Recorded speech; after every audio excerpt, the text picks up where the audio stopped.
La cigarette électronique serait-elle le nouveau produit miracle pour arrêter de fumer?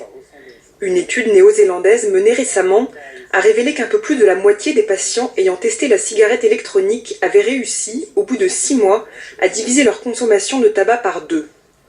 Dans le même temps, seulement 41% des utilisateurs de patch étaient arrivés au même résultat. Les spécialistes restent pourtant prudents. Si la cigarette électronique reste prometteuse, le patch, lui, a fait ses preuves depuis longtemps.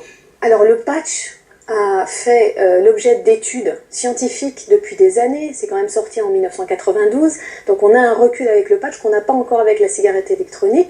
Il y a eu des études qui ont montré l'efficacité et la non-toxicité. Donc je pense que pour l'instant, on peut clairement comprendre qu'il faut mieux utiliser ce traitement d'aide à l'arrêt du tabac en associant toujours le patch avec une forme orale de nicotine, et on est efficace et non toxique. Pour la cigarette électronique, restons prudents. Selon des études récentes, la cigarette électronique ne serait pas si inoffensive.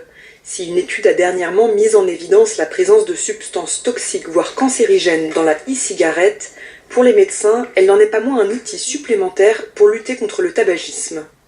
Moi, ce que je conseille aux gens, c'est d'utiliser la cigarette électronique si cela leur convient, pour arrêter complètement la cigarette et au fur et à mesure diminuer la cigarette électronique. Et on peut très bien, c'est ce que je conseille à mes patients, associer les substituts nicotiniques avec la cigarette électronique si ça convient mieux que simplement les substituts nicotiniques. Pour les médecins, le premier objectif est l'arrêt total de la cigarette, qu'elle soit électronique ou pas. D'autres études sont encore nécessaires pour valider ou non l'innocuité de la e-cigarette.